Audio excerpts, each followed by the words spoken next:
ఆదికాండము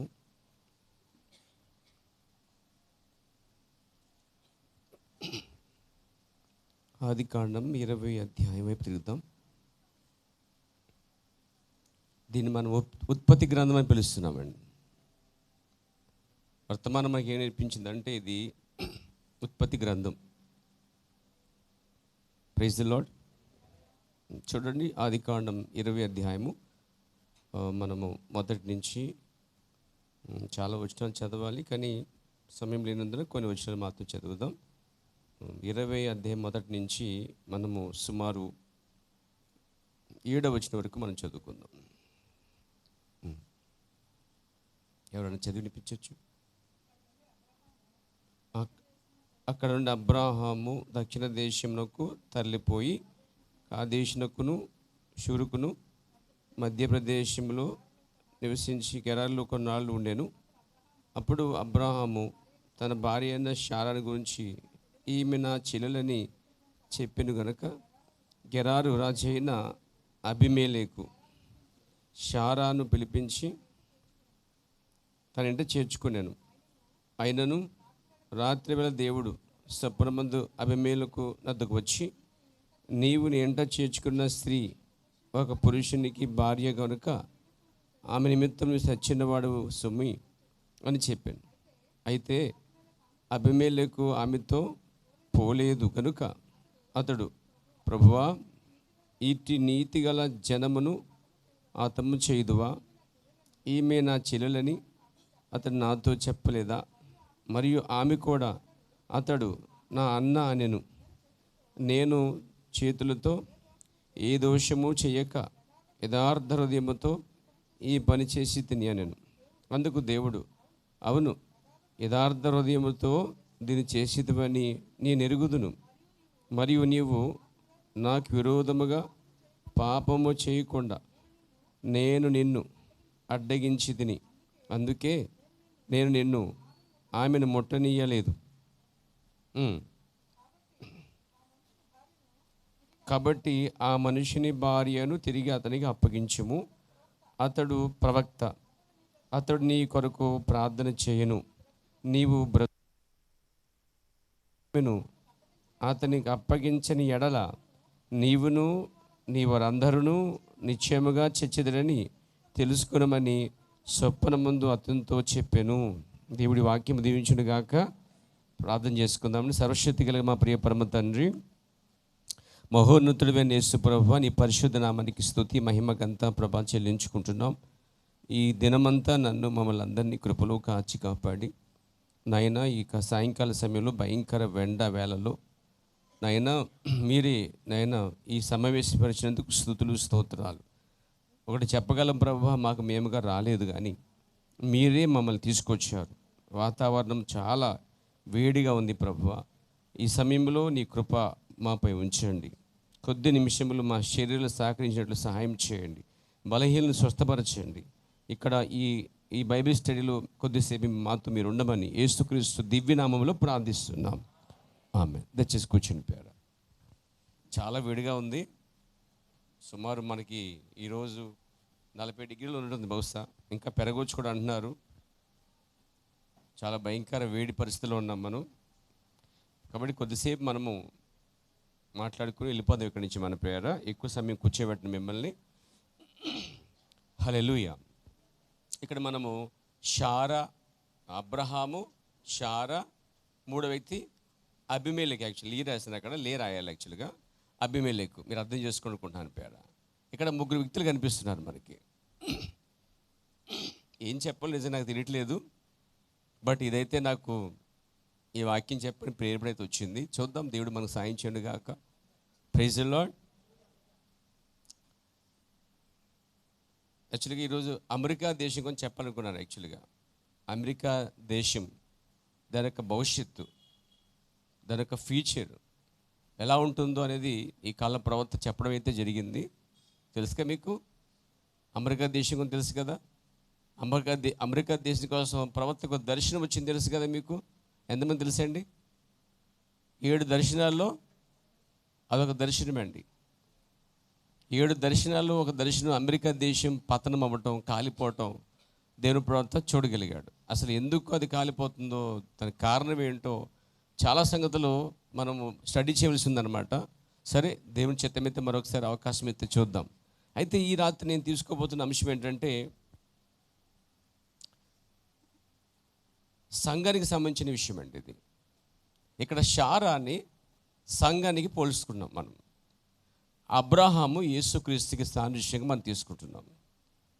ఇద్దరి మధ్యలో ఇక్కడ అబీమెలెకు కనిపిస్తున్నాడు అండి. అబీమెలెకు అన్యుడు వాస్తవానికి. అయినా కానీ దేవుడు అబీమెలెకుతో మాట్లాడినట్టుగా రాయబడింది బైబిల్లో. అన్యులతో కూడా దేవుడు సొప్పన మందు మాట్లాడుతున్నాడండి. ఎవరి కోసం మాట్లాడుతున్నాడంటే, అబ్రహాం యొక్క భార్య కోసం ప్రత్యేకంగా దేవుడు శ్రద్ధ తీసుకుని అబీమెలెకుని గద్దించినట్లుగా మనం చూస్తున్నాం. Praise the Lord. అంటే దేవుడు శారాని ఎంత శ్రద్ధగా దృష్టి పెట్టాడో చూడండి. వాస్తవానికి అబ్రహాము ఇక్కడ అబద్ధం ఆడాడండి. ఏమాడాడు? అబద్ధం ఆడాడు. శారా కూడా ఒప్పుకోరా? మీరు ఒప్పుకోకపోయినా బైబిల్ ఒప్పుకుంటుందండి. అయితే ఇక్కడ పాత నిబంధనలో అబ్రహాం ఇక్కడ అబద్ధం ఆడినా కానీ కొత్త నిబంధనలో ఎక్కడ కూడా అబ్రహాము కోసం అబద్ధపడేట్టుగా రాయబడలేదండి. ఎందుకంటారు? థింక్ అబౌట్, ఆలోచించండి. పాత నిబంధనలో బహుభార్యత్వం కనిపిస్తుంది మనకి, కొత్త నిబంధనలో కనిపించడం లేదు. పాత నిబంధనలో వివాహము పారిత్యాగం అంటే వివాహము విడాకులు కనిపిస్తున్నాయి, కొత్త నిబంధనలో అవి కనిపించటం లేదు. పాత నిబంధనలు రాళ్ళతో కొట్టడం, పంటికి పన్ను, కంటికి కన్ను, దెబ్బకి దెబ్బ, పగకి పగ. కొత్త నిబంధనలో పగ తీర్చుకొని కుడి. మొత్తం మారిపోయింది ఇక్కడ వాతావరణం. అంతేకాదు, కొత్త నిబంధనలో పరిశుద్ధాత్మ దేవుడు పౌలు చేత పాత నిబంధన యొక్క వారి యొక్క తప్పులు ఎత్తిపట్టి మాత్రం పరిశుద్ధాత్మ రాయలేదంటండి. దేవునికి స్తోత్రం కలిగాక. నాతో ఉన్నారా? అబ్రహాము చూడండి, మోషే ఒకరిని చంపినట్టుగా ఉంది కదా పాత నిబంధనలో. కొత్త నిబంధనలో అది నేర రూపం లేదు, పరిగణించబట్టలేదు, అది కొట్టివేయబడుతుందండి. అది దేవుని నామమున మహిమ కలుగాక. ఇక్కడ ఆదికాండము 20 అధ్యాయంకి వద్దాం. ఆదికాండం 20 అధ్యాయంలో అబ్రహాము శారా కనిపిస్తున్నారండి. వాస్తవానికి వాళ్ళు ఒక ప్రాంతం నుంచి ఒక ప్రాంతానికి వెళ్తున్నప్పుడు అది గెరారు దేశంలో ఉన్నారు. బైబిల్ చెప్తుంది మధ్యప్రదేశంలో నివసించి గెరారులో కొన్నాళ్ళు ఉండేను. ఇక్కడ అబ్రహాము శారాలు సంచార జీవులుగా ఉన్నారు. అబ్రహాము శారాలు ప్రయాణంలో ఉన్నారు. చూడండి, అబ్రహాము శారా ప్రయాణంలో ఉన్నారు. ఇది ఎలా ఉందంటే, పాత నిబంధనలో ఇశ్రాయేలు అందరూ శారాను పోలుస్తున్నాను, సంఘాన్ని పోలుస్తున్నాను. ఇప్పుడు శారా ఎలాగైతే అబ్రహాముతో ప్రయాణంలో ఉందో తెలుసా మీకు? పాత నిబంధనలో అరణ్యములో ఉన్న సంఘము ప్రయాణంలో ఉన్నట్టుగా దేవుడు వారితో కూడా ఉన్నట్టుగా కనిపిస్తుంది మనకి. అబ్రహాముతో పాటు శారా ప్రయాణంలో ఉంది. మీకు తెలుసా సంఘం ఎక్కడుందో, ప్రయాణం ఎక్కడ నడుస్తుందో వారి కదలికలన్నీ గమనించేవాడు పైనుంచి దేవుడు మేఘస్తంభంలోను అగ్నిస్తంభంలో ప్రత్యక్షపరచబడతా ఉన్నాడు. దేవునికి స్తోత్రం కలిగాక. అంటే పాత నిబంధనలో ఆ ఇశ్రాయేలు యొక్క సంఘమును దేవుడు ఎంత శ్రద్ధగా చూడండి, ఆలోచించండి. ఇక్కడ కూడా శారాని ఒక సంఘానికి పోలుస్తున్నానండి. శారా స్త్రీగా పోల్చబడింది. అంతేకాదు, శారా గురించి కొత్త నిబంధనలు ఏమైందంటే, చూడండి, పేతురు రాసిన పత్రిక, దాన్ని పేతురు గారు ఇలా చెప్తున్నాడు అన్నమాట. కొంతమంది స్త్రీల కోసం మాట్లాడుతున్నప్పుడు, స్త్రీల గురించి సంభాషణ జరిగినప్పుడు మరి పేతురు గారు ఇలా అంటున్నాడు. చూడండి, మొదటి పేతురు రాసిన పత్రిక 3వ అధ్యాయంలో మొదటి నుంచి మనం చూస్తుంటే, అటువల్లే స్త్రీలారా మీరు మీ సొంత పురుషులకు ఎవరికి లోబడి ఉండాలండి? ఎవరికి? సొంత పురుషులు అంటే ఎవరు? ఉంచుకున్నాడు కాదు, ఉంచుకున్నాడు పురుషుడు, సొంత పురుషుడు కాదు. ఉంచుకున్నది కూడా సొంత భార్య కాదు.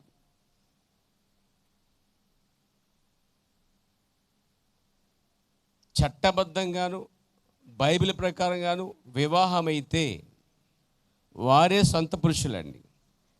నాకు ఒక సొంత పురుషుడు ఉన్నాడు. ఇక్కడ కూర్చున్న వారందరికీ, ఆడవాళ్ళకి కూడా మగవాళ్ళు కలుపుకుని మొత్తం మనందరికీ ఒక సొంత పురుషుడు ఉన్నాడు. ఎవరో సొంత పురుషుడు? ప్రభువైన యేసుక్రీస్తు వారండి. పురుషుడా ఆత్మీయతకు వచ్చినప్పుడు ఒకే పురుషుడు కనిపిస్తున్నాడు అండి. ఇక్కడ సంఘం స్త్రీ పురుషులైనప్పటికీ దేవుని దృష్టిలో స్త్రీగానే చెప్పబడిందండి. సంఘం స్త్రీల్ని పురుషుల్ని కలిపితే దేవుని దృష్టిలో స్త్రీగానే పోల్చాడు. ఈ స్త్రీ అనే దాంట్లో పురుషులు, స్త్రీలు, యవనస్తులు, వృద్ధులు అన్నీ కలిపే స్త్రీ. ఈ స్త్రీకి ఒక సొంత పురుషుడు ఉన్నాడు. ఇక్కడ శారాకి ఒక సొంత పురుషుడు ఉన్నాడు. అరణ్యముల సంఘానికి ఒక సొంత పురుషుడు ఉన్నాడు. నాతో ఉన్నారా?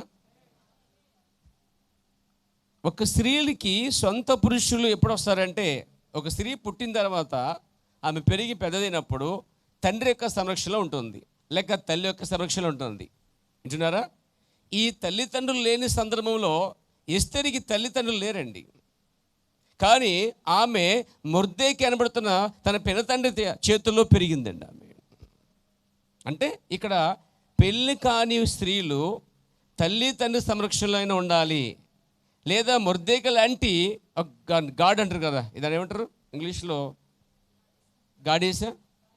గార్డియన్స్. వాళ్ళ ప్లేస్లో తల్లి తండ్రి ప్లేస్ లేకపోతే మొర్దెకై గార్డియన్స్ అన్నమాట. ఆ విధముగా ఎవరొక్క సంరక్షణలో ఉండవలసి ఉన్నదండి. ఇక్కడ ఎస్తేరు విచ్చయుడిగా జీవించలేదు. ఇక్కడ తల్లి తండ్రి సంరక్షణలో ఆమె తల్లిదండ్రులు లేనందున ఆమె అనాథ. కాబట్టి తెలుసా మీకు ఆమె అనాథ అని? Praise the Lord. ఇంకొక విషయం కూడా చెప్పనా, మన ప్రవక్త సిగాగు పెండ్లి కుమారుడు కోసం మాట్లాడుతున్నప్పుడు ఒక కథ చెప్తున్నాడు, పెండ్లి గురించి మాట్లాడుతున్నాడు. అక్కడ ఒక అనాథ ఉంది, అనాథ అనే. ఆమె ఎవరు కాదు, ఎవరే సంరక్షణలో ఉన్నదో తన తోటి సహోదరు లెక్క సహోదరే, కానీ కజిన్ అన్నమాట. దాన్ని ఏమని చెప్పాలంటే పినతండ్రియో లేక పెదనాన్న కూతురో కావచ్చు ఆమె, కానీ ఆమెకి తల్లిదండ్రులు లేరండి. ఎస్తేరికి ఎలా అయితే తల్లిదండ్రులు లేరో, సేమ్ ప్రవక్త చెప్పిన కథలో ఉన్నటువంటి అనాథ స్త్రీ, అది ఆ నల్లని స్త్రీ అంటున్నారండి, అంట్లు తోమే స్త్రీ, తొయ్యబడిన స్త్రీ, అక్కడ పెంచబడుతుంది కానీ సొంత కూతురు కాదు ఆమె, అక్కడ అనాథే. కానీ అక్కడ ఒక సంరక్షణలో అయితే మాత్రం ఉందండి. ఈ ఆడపిల్లలు తండ్రి యొక్క సంరక్షణలో, తల్లి యొక్క సంరక్షణలో, వాళ్ళు లేని పక్షంలో ఎవరొక్క సంరక్షణలో ఎదగాలి ఖచ్చితంగా. అలా లేని పక్షంలో వాళ్ళు చెడిపోవడానికి 100% అయితే అవకాశాలు ఉన్నాయి. ఆ సందర్భంలోనే స్త్రీలు ఎప్పిచాలుగా మారిపోయిన సందర్భాలు ఉన్నాయి. ఆ సందర్భంలో గైడెన్స్ లేక, సరైన సంరక్షణ లేక, ఒక తల్లిగా తండ్రిగా లేక ఎవరో ఒకరు సంరక్షణ లేకపోవడం వల్ల స్త్రీలు అప్పుడే తొలగిపోయి ఎపిచాలుగాను బతకడానికి శరీరం అమ్ముకునే వారిగా మారిపోయిన సందర్భాలు వేల సాక్ష్యాలు ఉన్నాయండి. కానీ దేవుని దేవల్ల అవనస్తులారా, దేవుడు మీకు మంచి తండ్రిని తల్లిని ఇచ్చాడండి. లేదా సంరక్షించేటువంటి ఎవరి చేతులు మీరు ఎదుగుతూ ఉన్నారు. ఇప్పుడు ఆత్మ సంబంధంగా కూడా మీరు ఒక తండ్రి అయిన ప్రభువైన యేసుక్రీస్తు యొక్క నీడలో, సంరక్షణ నీడలో ఉన్నారని దేవుని స్తుతించే బదులై ఉన్నారు. లేకపోతే ఎపిచాలుగా మారిపోదాము ఆత్మీయంగా, లేక సంఘశాఖలో ఎపిచారం చేసేవాళ్ళం, విగ్రహాలను పూజ చేసేవాళ్ళం, లేదా అనేక అన్య ఆచారాలు సిద్ధాంతాలకి భక్తి చేసుకుంటూ ఈరోజు రోమన్ క్యాథలిక్ వాళ్ళే, లేక బైబిల్ మిషన్ వాళ్ళే, పెంతెకోస్తు వాళ్ళే, లేక ఆచారంలో పోయేవాళ్ళు. అప్పుడు అలా ఉన్నట్లయితే ఒక ఆత్మీయతగా చెడిపోయినట్లే. ఒక స్త్రీ సంరక్షణ చేత లేకపోతే ఎలా చెడిపోతుందో శరీర సంబంధంగా, ఆత్మ సంబంధంగా కూడా ఒక సంఘము సరైనటువంటి సరిగా దండించి, ఖండించి, సరిచేసి, బుద్ధి చెప్పి, గద్దించి, సంరక్షణలో కాపాడుతున్నటువంటి ఎవరి చేతులు ఉన్నారో వారు క్షేమంగా ఉంటారు, నీతిగా ఉంటారు, వారి వస్త్రాన్ని కాపాడుకుంటారు, వారి శరీరాన్ని కాపాడుకుంటారు, వారి ఆత్మను కూడా కాపాడుకుంటారు అండి. ప్రభు నన్ను మహిమ కలుగాక. కాబట్టి సొంత పురుషులు ఎప్పుడు వస్తారంటే, ఈ స్త్రీ ఎప్పుడైతే ఒకరి సంరక్షణలో ఉంటుందో ఒక టైం వస్తుందన్నమాట. బైబిల్లో మనకి ప్రవక్త లీడర్షిప్ కోసం మాట్లాడాడు. ప్రవక్త లీడర్షిప్ అంటే నాయకత్వం కోసం మాట్లాడాడు. నాయకత్వం అనేది మొదట బిడ్డ పుట్టగానే తల్లి సంరక్షణలోను, తర్వాత తండ్రి సమక్షంలోను, లేకపోతే తర్వాత ఉపాధ్యాయుని సంరక్షణలోను, అలా వెళ్తున్నప్పుడు ఎక్కడో చోట సువార్తతో పట్టబడతారు వాళ్ళు ఇప్పుడు సంఘంలోనికి ఆత్మీయ తండ్రి యొక్క సంరక్షణకు వచ్చేస్తారన్నాడు. అయితే తల్లి సంరక్షణ దాటాలి, తండ్రి యొక్క సంరక్షణ దాటాలి, తర్వాత ఉపాధ్యాయ నాయకత్వం సంరక్షణ దాటాలి. అవన్నీ దాటిన తర్వాత ఇంకొక నాయకత్వం ఉన్నది. ఒక సంఘములో ఆత్మీయ నాయకుడి యొక్క లేకపోతే ఆత్మీయ యొక్క సహవాసములో ఆత్మసమైన సేవకుని యొక్క సంరక్షణ ఎదగాలని వాళ్ళు. ఎందుకంటే ప్రవక్త అంటాడు, ఎక్కడో చోట తల్లి తండ్రి లేక ఉపాధ్యాయుని స్థానం దాటి చదివిన తర్వాత ఉద్యోగాలు, చదివిన తర్వాత ఏం చేస్తారు, ఉద్యోగాలు, కార్యక్రమాలు, ఆఫీసులు అంటారన్నమాట. అయితే అవన్నీ సరైన సంరక్షణ కాదు. బతుకు తిరిగి మాత్రమే శరీరాన్ని, ఆత్మని, జీవితాన్ని కాపాడాలంటే అక్కడ ఒక సంరక్షణ, దాన్ని దాటి ఎక్కడో చోట సువార్త చేత వ్యక్తి పట్టబడినప్పుడు అప్పుడు వారు సంఘం అనే ఆ పరిధిలోకి వచ్చి సంరక్షణలో ఉంటారండి వాళ్ళు. అందుకు దేవుడు మనకు తీసుకొచ్చినందుకు దేవునికి స్తోత్రం కలుగుగాక. ప్రవక్త అంటాడు, అయితే అక్కడ సేవకుని సంరక్షణే కాదు, వెనక తండ్రి యొక్క సంరక్షణే కాదు, లేకపోతే ఉపాధ్యాయుని సంరక్షణే కాదు, లేదా తల్లి యొక్క సంరక్షణే కాదు, కానీ ఇవన్నీ దాటి తల్లి, ఉపాధ్యాయుడు, తర్వాత ఉపాధ్యాయుడు, తండ్రి పనిలో ఉంటాడు కదా తండ్రి యొక్క రెస్పాన్సిబిలిటీ. తల్లి నాయకత్వం దాటాలి, ఉపాధ్యాయ నాయకత్వం దాటాలి, తండ్రి నాయకత్వం దాటాలి. హల్లెలూయా. కాపర్ నాయకత్వంలోకి వచ్చేస్తారంట అండి. అయితే కాపర్ నాయకత్వంలో కూడా ఇంకొక నాయకత్వం ఉందండి, దాన్ని కూడా దాటాలంట మనం. అది పరిశుద్ధాత్మ నాయకత్వం అన్నాడు ప్రవక్త. అక్కడ చేరుకోవాలి. ఈలోపు తల్లి నాయకత్వంలోనే చెడిపోయిన సందర్భాలు ఉంటాయి. ఈలోపు ఉపాధ్యాయుని పరిధిలో జరిగే చదువుకుని నుంచి అంటే ఎల్కేజీ యూకేజీ చదువుకుని కాలేజీ లైఫ్కి వచ్చేసరికి జీవితాలు చాలా అపవిత్రపరచబడతాయండి. కాదంటారా? అవునంటారా? తల్లి నాయకత్వం దగ్గర నిజంగా తల్లి సరైనది అయితే మంచిగా పెంచబడుతుంది, లేదు సరికాకపోతే విచ్చలవిడిగా తయారైపోతారు.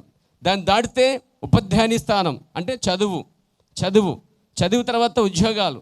ఈ చదువు దగ్గరే జీవితం సగం నాశనం అయిపోద్దండి, సరిగ్గా లేకపోతే. నేను చెప్పేది సంరక్షణ లేకపోతే.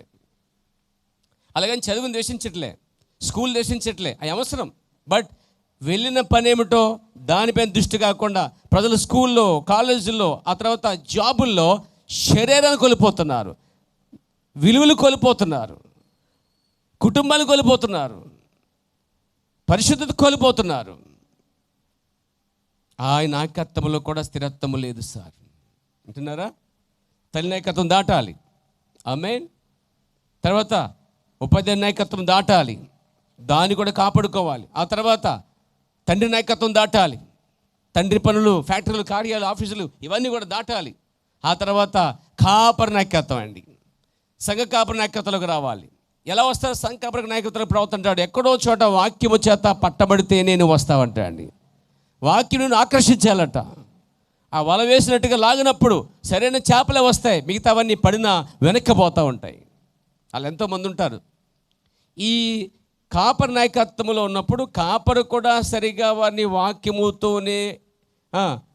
వాక్యముతోనే అధికారపూర్వకంగా నడిపించకపోతే అక్కడ కూడా చెడిపోయే అవకాశాలు అయితే ఉన్నాయి. Praise the Lord. ఆత్మ సంబంధంగా చెప్పుకుంటే ఎన్నో సంఘాలలో ఎంతోమంది బైబిల్ సంబంధం లేకుండా ఆచారాల్లో, పద్ధతిలో, ఆత్మీయ విచారాలు ఉన్నారని చెప్పొచ్చండి మనం. కానీ దేవుని మీరు దేవుడు మంచి ప్రవర్తనలు ఉంచినందుకు దేవునికి స్తోత్రం కలుగుగాక. అయితే ఇక్కడ కాపరి నాయకత్వం కూడా అక్కడ ఉండిపోవడానికి ఇష్టపడకూడదట మనం. కాపరి నాకు మంచివాడు, లేకపోతే కాపరి తల్లి మంచిది, లేకపోతే కాపరి సోదరులు మంచిది, నేను ఎత్తబడి వస్తే పోను ఇక్కడే ఉంటాను. కాపరి నాయకత్వం కొంతవరకే పనిచేస్తుందండి. కాపరి నాయకత్వంలోంచి మనం పరిశుద్ధాత్మ నాయకత్వంలోకి నడిపించబడాలి. అది సంపూర్ణం. చాలామంది తల్లి నాయకత్వం ఆగిపోయారు, చాలామంది ఉపాధ్యాయుని యొక్క నాయకత్వంలో ఆగిపోయారు, చాలామంది తండ్రి నాయకత్వంలో ఆగిపోయారు, చాలామంది కాపరి నాయకత్వంలోనే ఉండిపోయారు, కొట్టుకుంటున్నారు, పేరు తిట్టుకుంటున్నారు, అందులో ఉండిపోతున్నారండి.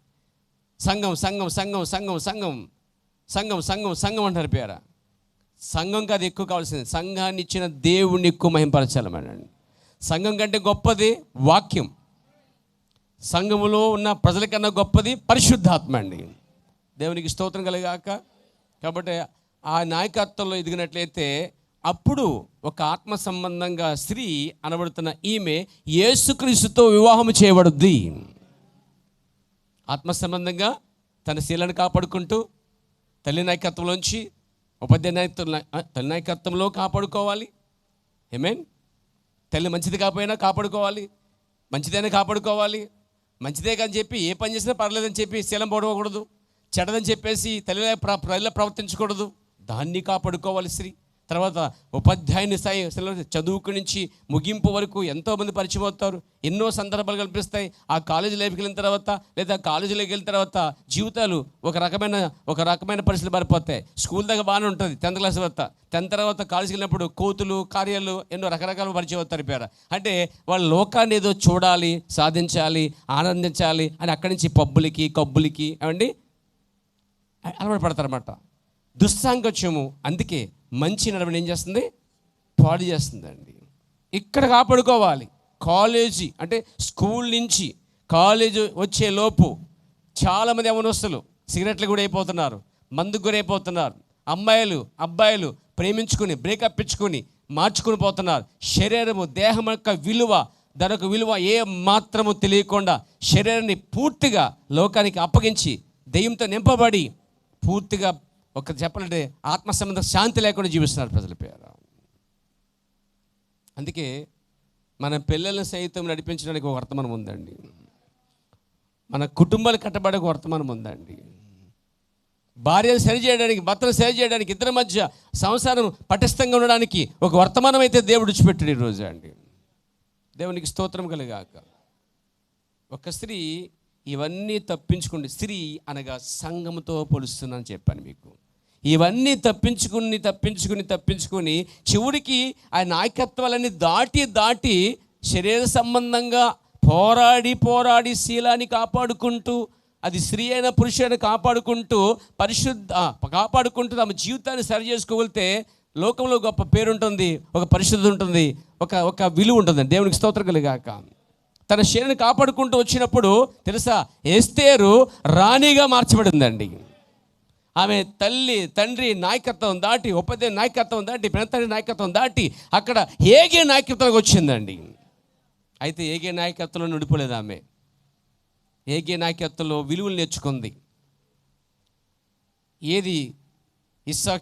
ఏదైతే రాజుకి ఇష్టం లేదో చెప్పిన బోధకి లోబడింది, మార్చుకుంది. మొండిగా జీవించలేదు ఆమె, పట్టుబట్టలేదు ఆమె. హేగే ఇది కరెక్ట్ కాదు, ఈ వస్త్రాలు నీకు సరివి కావు, ఇదిగో నీ అవయాలు కనిపిస్తున్నాయి, ఇది ఒప్పుకోడు రాజు, ఓకే మార్చుకుంటా, నిండుగా వేసుకుందామే. Praise the lord. ఈరోజు చాలామంది స్త్రీలు ఎక్స్పోజ్ చేయడానికి ఇష్టపడుతున్న దినాలండి ఇవన్నీ కూడా. వాళ్ళు అందాలు చూపించుకోవడానికి. ఎలాంటి సంరక్షణలు ఉన్నారు చేసేవాళ్ళు, వాక్య సంరక్షణ లేని వారిని నిలగా ప్రవర్తిస్తారండి. కానీ వాక్య సంరక్షణ వాళ్ళకి దేవుడు వాక్యం గద్దించినప్పుడు వారు పశ్చాత్తాపడి వారు జీవితాన్ని కాపాడుకోవడానికి అవకాశం ఉందండి. అంటే దేవుడు మనల్ని మంచి స్థలంలో ఉంచాడని దేవుని స్తుతించి బద్దలమై ఉన్నామండి. నువ్వు పడిపోతే గద్దించడానికి, నువ్వు చెడిపోతే నీ కోసం ప్రార్థించడానికి, నువ్వు సరి లేకపోతే వాక్యం చేత సరిగా సరి చేయడానికి మన మధ్య పరిశుద్ధాత్మ నాయకత్వం చాలా చాలా అవసరమండి పేరు. దేవునికి స్తోత్రం కలుగాక, దేవునికి మహిమ కలుగాక. ఎస్తేరు హేగేక సంరక్షణలో మాత్రం ఉండిపోలేదు, కానీ హేగే సంరక్షణలో ఆమె ఏం నేర్చుకుందంటే రాజుకి ఎలాంటి డ్రెస్ అయితేనే అలా నిండుగా. ఈరోజు బట్టలు ఎలా ఉన్నాయంటే వెనకాల కనిపిస్తున్నాయి కొంతమందికి, మొత్తం వీపంతాను సిగ్గు లేకపోతే. నాకు క్షమించండి, మేము అంటలేదు, మీరంతా మంచివాళ్ళు, కానీ అలాంటి ఆత్మ రాకుండా చూసుకోండి. మనం ఆ ఆత్మలో ఉన్నటువంటి ఆ దెయ్యాల మధ్య కాపురం అని చెప్తున్నాను నేను. పాతల దెయ్యాలన్నీ వచ్చేసి కాపురం చేస్తున్నాయి పైన, వాళ్ళతో పాటు మనం కూడా కాపాడం చేస్తున్నాం. బట్ ప్రూఫ్ చేసుకోవాలి మనం. ఈరోజు మెసేజ్లో కానీ ఇతరులు కానీ చూస్తుంటే ఫ్యాషను, జుట్టు కచ్చడం ఫ్యాషను, హ్యాబ్రేజ్ చేయడం ఫ్యాషను, రంగు పెట్టడం ఫ్యాషను, తర్వాత వెనకాల వీపు అంతా కనబట్టు ఫ్యాషను. ఇది కాకపోతే ఎక్కడో చిన్న రంధ్రం అంటండి, అది అవసరమా? అంటే గాలి సాకులు అవన్నీ కూడా దరిద్రపు మాటలని కూడా. ఇంకా ఘోరం ఏంటంటే వాళ్ళ అవయవాలు కూడా కనబడినట్లుగా వాళ్ళు ఎక్స్పోజ్ చేస్తారంటే ఎలాంటి ఆత్మ సంరక్షణలో వారు ఉన్నారో గమనించండి. ఎవరు వారు నడిపిస్తున్నారు? ప్రవక్త అన్నాడు, నేను నడిపేది 2 ఆత్మలు అంట అండి. ఒకటి పరిశుద్ధాత్మనే ఉండాలి, లేదా దయ్యపాత్మనే ఉండాలండి. ఇంకా చెప్పాడు, గొర్రెని కాపరైనా నడిపించాలి, లేదా మేక అయినా నడిపించాలి అన్నాడండి. ఈరోజు సంఘాన్ని పరిశుద్ధాత్మ నడిపించాలి, లేదా దయ్యమే నడిపించాలి ప్రియారా. అప్పుడు క్రియలు బట్టి అర్థమవుద్ది, అది దైవాత్మ, అది పరిశుద్ధాత్మ. పరిశుద్ధాత్మ గలవారు వాక్యానికి విధేయులు అవుతారండి. వాక్యానికి ఏమవుతారు? విధేయులు, బీడియనికి వస్తారండి వాళ్ళు.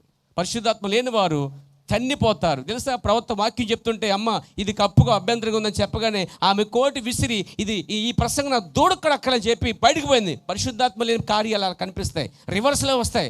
లోబడరు వాళ్ళు, వినరు వాళ్ళు. వెంటనే వాళ్ళు తాస్మ మాత్రం బయటకు వచ్చి బుసలు కొడతా ఉంటుంది పేర. లోబడరు వాళ్ళు, వినరు అసలే. వాళ్ళ కోపం ఆవేశం అయిపోతుంది. ఆమె వెనక బయటకు పోయింది. తెలుసా, ఆమె హాస్పిటల్లో ప్రమాదంలో పడినప్పుడు ఆఖరికి ఏం చెప్పింది తెలుసా? తను తప్పు ఒప్పుకోవడానికి విలియం బ్రాన్హమ్ని పిలువమని కౌరు పెట్టింది. తన భర్త వెళ్ళి విలియం బ్రాన్హమ్ని పిలిచినప్పుడు విలియం బ్రాన్హమ్ అన్నాడు, ఆమె చనిపోద్దని రానని చెప్పాడు. అయినా నీవు పట్టుబడతాను కూడా వస్తున్నాను, నేను వచ్చిన ప్రయోజనము ఎందుకంటే ఆ మాట ఓవర్. సమయం అనేది అయిపోయింది ఈమెకి. తెలుసా, దేవుడు అన్యాయస్తుడు కాదండి. దేనికైనా దేవుడు సమయం ఇస్తాడండి. నాకైనా, నీకైనా, మనకైనా దేవుడు హఠాత్తుగా ఎవరిని చంపడు. అంచెనంచులుగా, మెల్లమెల్లగా, ఫస్ట్ డోసు, సెకండ్ డోసు అంటే చూడండి, అలాగనమాట. మీకు తెలుసా, పౌలు అన్నాడు, మీరు రొట్టె తిన్నప్పుడు అయోగ్యముగా తింటే, పరీక్ష లేకుండా తింటే, అక్రమంగా తింటే వెంటనే చచ్చిపోరు. ముందేమొస్తుంది? అలా చూస్తారేంటండి, ముందేమొస్తుంది? మరణమా? ముందు బలహీనత అని చెప్పాడు. రెండోది దానికి సూత్రం ఏంటండి, ఎన్నిసార్లు ఆడసేపలు విన్నారు మీరు? బలహీనత, రెండోది రోగులైందురు, మూడోది చచ్చిపోతారని అర్థం. దాన్ని చెప్పాలండి. నిద్రించడం అంటే చనిపోవడం అండి. అంటే రంగం మీద దేవుడు తీసేస్తాడని అర్థం అండి. నిద్రించడం అంటే పడుకోవడం కాదు అక్కడ. బలహీన తర్వాత రోగం, రోగం తర్వాత నిద్రించడం. దేవునికి స్తోత్రం కలుగాక. అంటే ఇక్కడ ఆమె ఎప్పుడైతే ద్వేషించిందో దేవుడు సమయం ఇచ్చాడు, ఆమె సరి చేసుకోవాలి, టైం ఇచ్చాడు. అయిపోయింది, ఇక టైం ఓవర్ అయిపోయింది. ఇక ప్రవక్త వెళ్ళేసరికి ఆమె గట్టిగా కేక వేసి, విలియం బ్రాన్హమ్ నన్ను క్షమించు అని అరిచి ఆ నర్సు దగ్గర అన్నదట, బ్రాన్హమ్ అనే వ్యక్తి వస్తే నన్ను క్షమించమని చెప్పమ్మని చెప్పి గట్టిగా అరిచి చచ్చిపోయిందంటండి. అలా చచ్చిపోయినప్పుడు ఆ గుడ్లు బయటకు వచ్చేటండి. ఆ కనుగుడ్లు తప్పని బయటకు వచ్చాడు. ఎంత ఘోర మరణం అండి అది. దానికి ఎందుకు వచ్చింది ఆ మరణం? ఆమెకి ప్రసంగం మధ్యలో పరిశుద్ధాత్మని అగురుపరిచినందుకు. ప్రసంగం మధ్యలో ఆమె లేచి ఆమె శరీరాన్ని కప్పుకోమని పరిశుద్ధాత్మ సేవకుల నుంచి మాట్లాడింది. ఆమె శరీరాన్ని చూపించుకుని ఎక్స్పోజ్ చేస్తుంది. అప్పుడు కప్పుకుండా కాబట్టి తీసి పడేసి వెళ్ళిపోయింది కాబట్టి దేవుడు ఆమెను శిక్షించాడండి. అదే దేవుడు ఈరోజు ఉన్నాడా? అదే దేవుడు పనిచేస్తాడా? దేవుడు ఎంత న్యాయవంతుడో లేదా దేవుడు అంతే అంతే అంతే శిక్ష కూడా ఇటకు సిద్ధంగా ఉన్నాడు. కానీ దేవుడు ఎంత కృపగలవాడంటే సమయం ఇస్తూ అంటాడుగా, లోబడిన వారి వైపు దినమల్లా చేతులు చాపుతాడు అంటాడు ఆయన. చేతులు చాపేది లోబడేవారు కాదు, లోబడిన వారి వైపు దినమెల్లా చేతులు చాపుతాడట. సమీపిస్తాడు, చూసిన తర్వాత తీసేస్తాడండి. కొంచెం మనకు భయం ఉండాలి వద్దాం వారి విషయంలో. దేవుడు అంటే భయం ఉండాలా? పరిశుద్ధాత్మ ప్రసంగం అంటే భయం ఉండాలా? ఉండాలి సార్. రెస్పెక్ట్ ఇవ్వండి ఆ పరిశుద్ధాత్మ వాక్యానికి. ప్రవక్త మాటను గౌరవించండి, ప్రవక్త మాటకి లోబడిపోండి, సరెండర్ అయిపోయిపోయారా, అది దేవునికి ఇష్టం. ఎస్తేర్ అక్కడ ఏం నేర్చుకుందంటే, డ్రెస్సింగ్ విషయంలో, చెప్పుల విషయంలో, లిఫ్టింగ్ విషయంలో, ఆమె యొక్క విధానంలోను, ఆయన విధేయత విషయంలోను, ఆమె ఆత్మ సంబంధంగాను అన్నీ ఆ నాయకత్వంలో నేర్చుకుంది. అంటే ఇవన్నీ నేర్పేది ఎవరు? అక్కడ ఏగే, ఇక్కడ ఎవరు? పరిశుద్ధాత్మ. 2 కాలు చెప్పిన ప్రవక్త. ఏగే వాక్యానికి సాదృశ్యము, పరిశుద్ధాత్మ సాదృశ్యం అన్నాడండి. ఏగే దేనికి సాదృశ్యం అండి? ఒకటి వాక్యానికి సాదృశ్యము, రెండోది పరిశుద్ధాత్మకి సాదృశ్యం అండి. ఏగే ఏ విధంగా అయితే చెప్తున్నాడు వారికి, ఏగే బోధ ఎస్తేరికి మాత్రమే కాదు, అందరికి కలిపే చెప్తున్నాడు. కానీ ఎస్తేరికి మాత్రమే అర్థమైంది వర్తమానం అండి.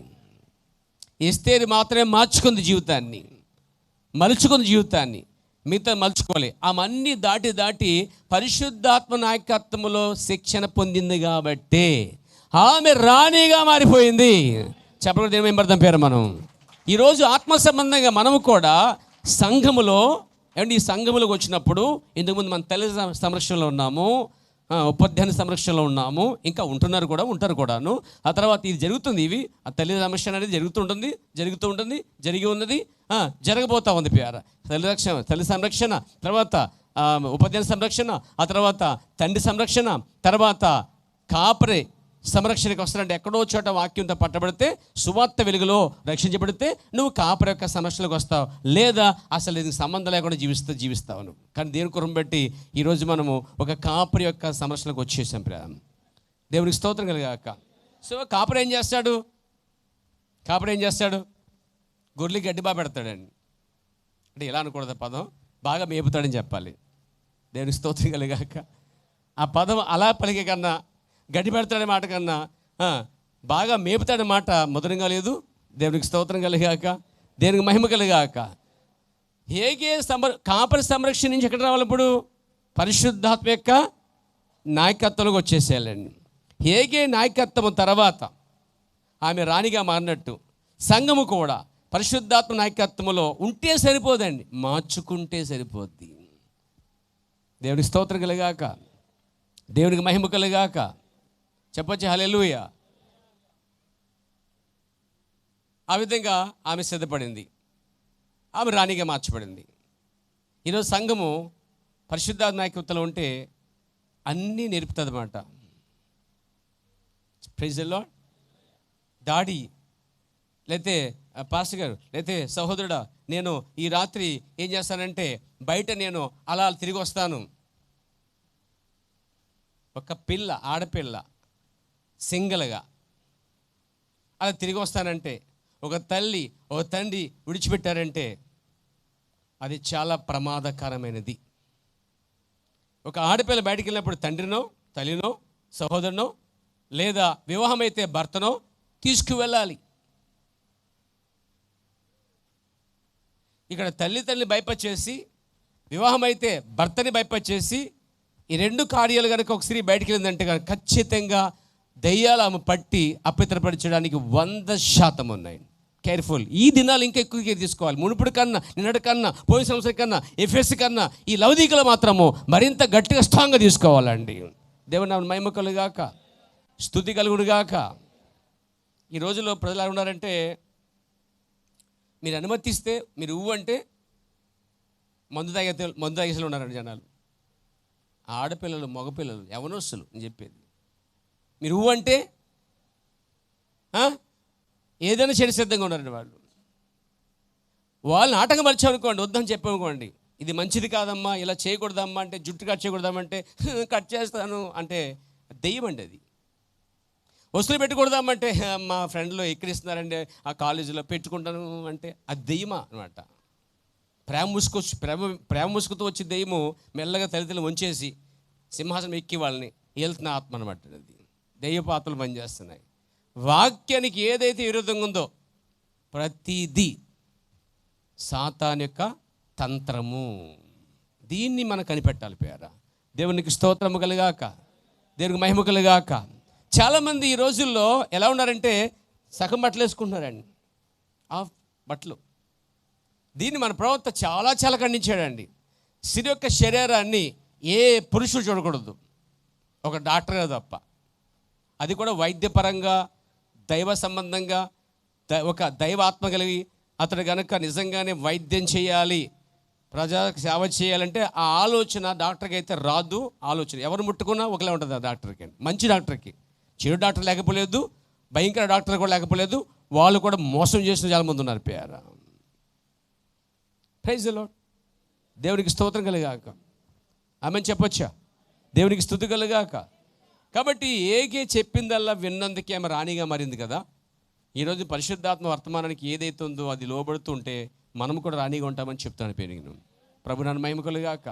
లేదు నేను వినను, నా ఇష్టం నాది, నా ప్రవేశం నాది, నేను ఏదైనా చేస్తాను, నేను రాత్రి 8 గంటలకు బయటికి వెళ్ళి 9 గంటలకు వస్తాను, అలా ఫ్రెండ్స్తో తిరిగి వస్తాను, ఇచ్చేస్తాను వచ్చేస్తానని ఒక స్త్రీ, ఒక యవనస్తురాలు, లేక పెళ్ళి కాని అమ్మాయి కానీ, పెళ్ళైన అమ్మాయి కానీ, పెళ్ళైన ఆమె కానీ ఏమంటే భర్తతో వెళ్ళకుండా, ఇది తండ్రితో వెళ్ళకుండా, 2 రకాల స్త్రీలు చెప్తున్నాను. పెళ్ళి కాని వాళ్ళు కుటుంబంతో, పెళ్ళైన వాళ్ళు భర్తతో బయటికి వెళ్ళకపోతే దయ్యాలు మిమ్మల్ని పట్టి నరకానికి ఈడ్చుకుపోతాయి, జాగ్రత్త అనిపారు.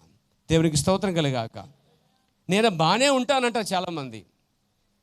మరి అవ్వమ్మ బాగానే ఉందిగా, ఎందుకు పడిపోయింది అవ్వమ్మ?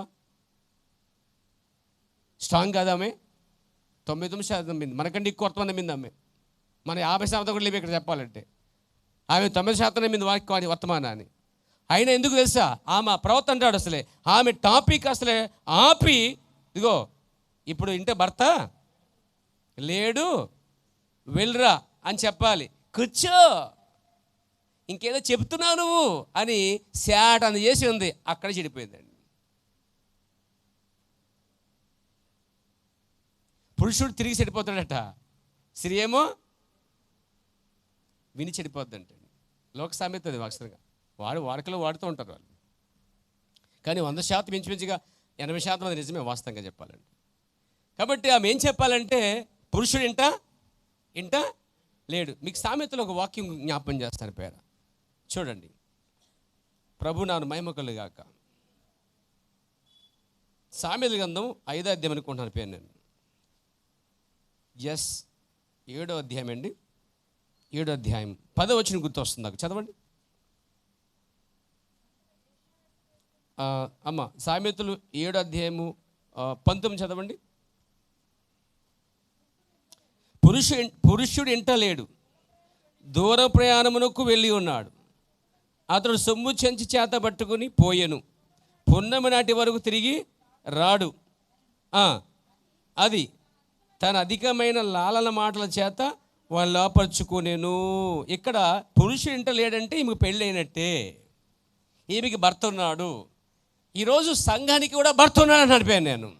యేసుక్రీస్తుకి మనం వివాహం చేయబడ్డాం ఈరోజు. Praise the Lord. ఇక్కడ పురుషుడు ఇంట లేడని చెప్తుందంటే ఆమె వేరొక పురుషుడికి ద్వారం తెరుస్తుంది అని అర్థం. అక్కడ పురుషుడు ఇంట లేడు అన్నప్పుడు ఇక్కడ స్త్రీ అయితే ఆహ్వానిస్తుంది. అక్కడైతే ఏదైనా తోటలో స్త్రీకి పురుషుడు లేడు అక్కడ బయట, కానీ అక్కడ ఏం చేస్తుంది? మాటలు కొనసాగిస్తుంది. ఈమె మాటలు కాదు, రమ్మని డోరు తెరిచేసింది. కానీ అక్కడేమో అక్కడ పురుషుడు గురించి ఎత్తకుండానే అది సంభాషణ జరుగుతుంది. చూడండి ఎక్కడ ప్రమాదం జరిగింది, చూడండి బైబిల్లో ఎక్కడ ప్రమాదం జరిగిందంటే, పురుషుడు లేనప్పుడు జరుగుతున్న ప్రమాదాలు, తల్లిదండ్రులు లేనప్పుడు జరిగే ప్రమాదాలు. ఇక్కడే సంఘము ఆత్మ సంబంధంగా తన శీలాన్ని కాపాడుకోవాలి. అదే సమయంలో శరీర సంబంధంగా యవనస్తులు యవన పిల్లలు తమ శరీరాన్ని కాపాడుకోవాలి. దేవుని నామమున మహిమ కలుగుగాక, స్తుతి కలుగునుగాక. కాబట్టి నా ప్రియమైన స్తుతులారా, అక్కడ ఏం చెప్పాలంటే ఒకే మాట చెప్పాలి, ఇంట్లో ఎవరు లేరు, పురుషుడు లేడు. ఇంకో చెప్పనా, అక్కడ వచ్చింది అవ దగ్గరికి శానా వచ్చిందా, ఒకడు వచ్చాడా?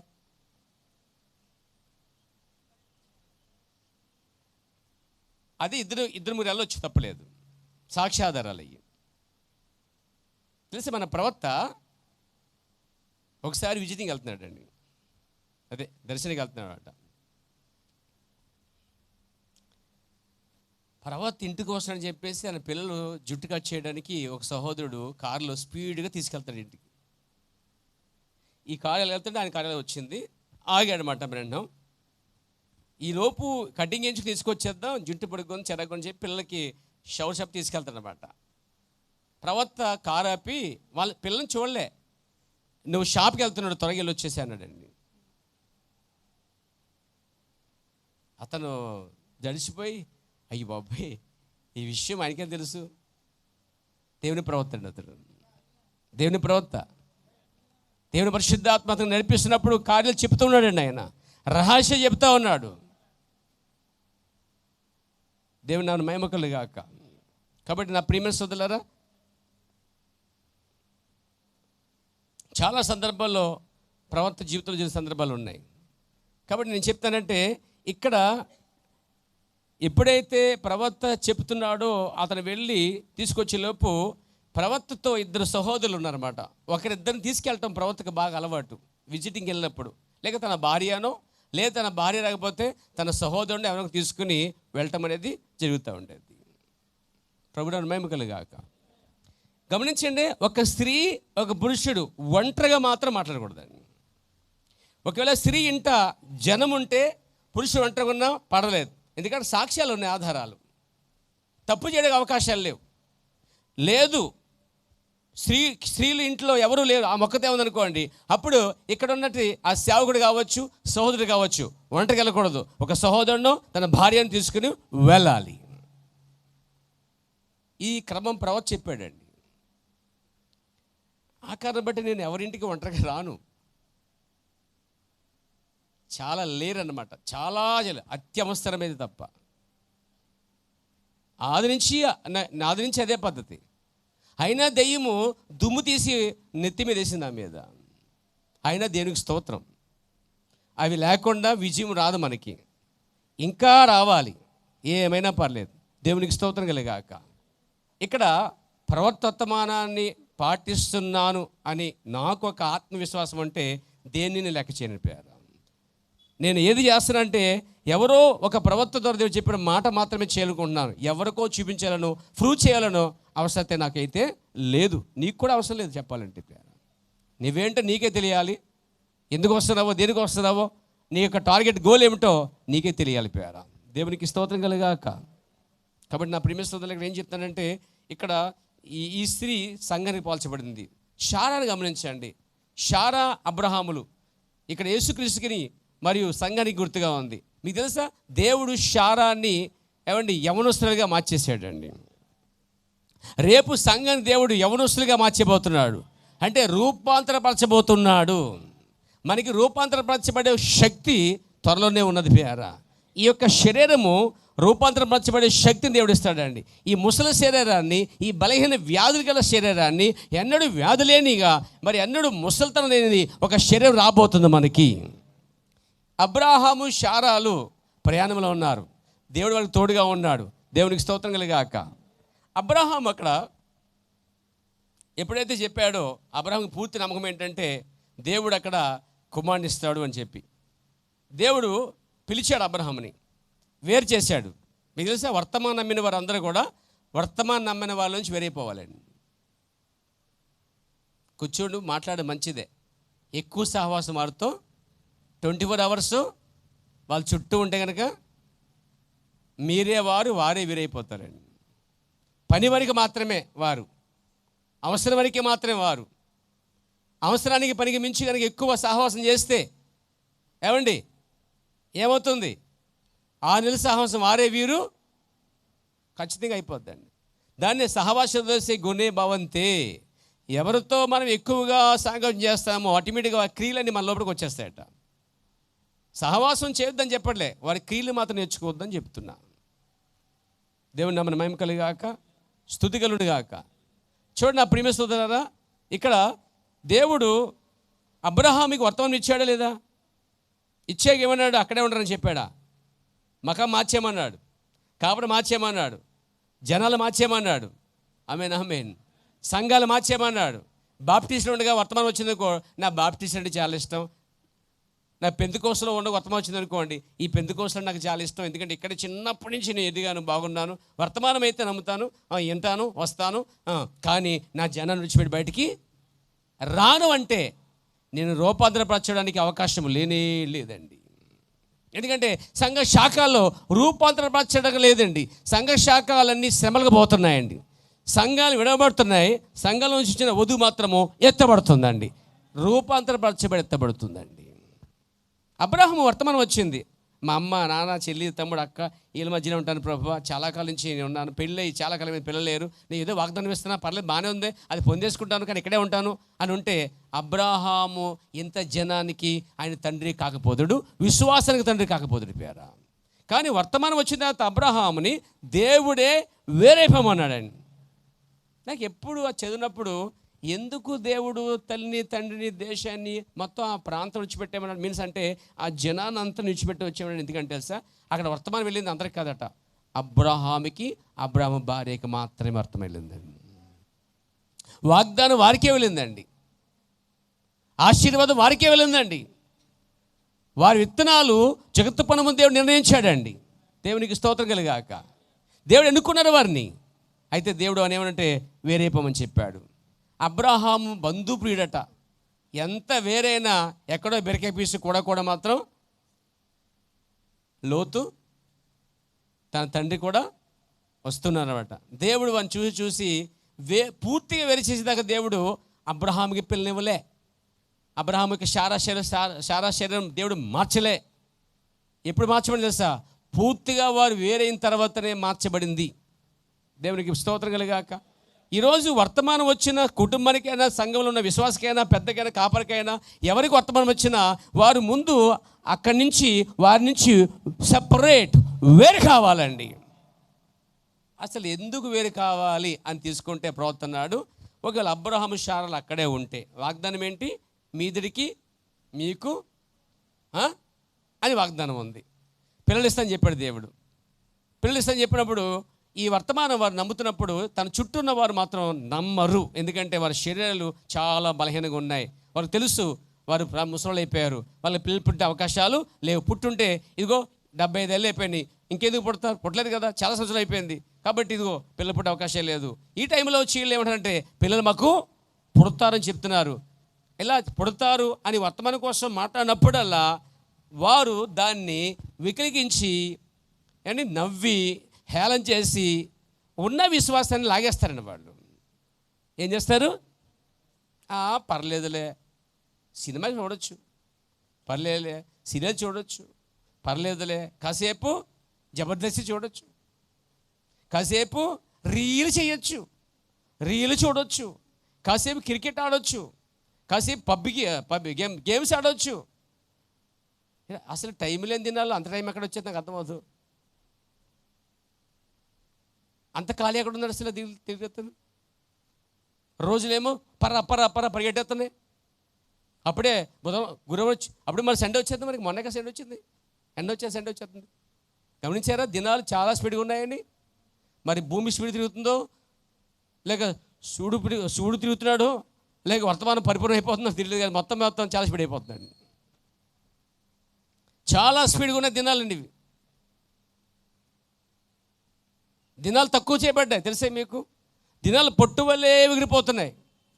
ఇలాంటి సమయాల్లో మనము ఎలా ఉండాలంటే వర్తమానం వచ్చిన వారందరూ అలాంటి వర్తమానం లేని ప్రజల నుంచి దూరంగా ఉండటం అభిలాష అనమాట. చాలా శ్రేయస్కరం. దేవునికి స్తోత్రం కలిగాక. అలా దూరంగా లేకపోతే మీలో ఉన్న విశ్వాసాన్ని ఒలిచేస్తుంది ఈ ఆత్మ, బయట ఆత్మ.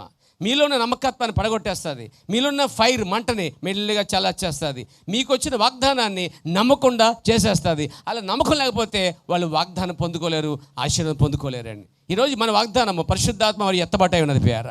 దాని నుంచి సాతాను ఎలా లాగుదామా అని చూస్తున్నాడండి మనల్ని. అందుకే మనము వర్తమానం వచ్చిన మనం అందరూ కూడా ఏం చేయాలంటే అబ్రహాము లేక ముందు వాటి నుంచి మనము ఏటి నుంచి ఇక్కడ నువ్వు వర్తమానం నమ్ముతున్నావు, దేవునికి స్తోత్రం కలిగాక. ఇక్కడ వర్తమానం నమ్ముతున్నావు, ఈ జనాలు ఉన్నారు, లేకపోతే జనాలు ఉన్నారు, నాకు లేచి అనుకోండి, వీళ్ళందరూ ఫ్యామిలీ మొత్తం నువ్వు రక్షించబడ్డావు, దీని నుంచి బయటకు వచ్చేయాలి అర్జెంటుగా. అబ్రహాము శారాలు బయటకు వచ్చేసారు తెలుసా మీకు. అంటే అర్థం ఏంటంటే వీళ్ళతో సహవాసం లేదు వాళ్ళకి, అసలు వీళ్ళ దగ్గర లేరాలు. దేవుడు వీళ్ళని పిలవలే, నోహరుని పిలవలేదు, దేవుడు లోతుని పిలవలే. వాళ్ళు పోయే వరకు దేవుడు వారిని వీళ్ళిద్దరిని కూడా దేవుడు ఆశీర్వదించలేదండి, దీవించలే. వీళ్ళకి ఒకటి వాగ్దానం ఏమండి అంటే వర్తమానం వచ్చింది వీళ్ళకి. ఫస్ట్ వర్తమానం వచ్చింది. రెండోది రూపాంతరపరచబడ్డారు, అంటే శరీరాలు మార్చబడ్డారు, యవనస్తులు అయిపోయారు. మూడవది వాగ్దాన కుమారుడు. 3 విషయాలు మర్చిపోకండి.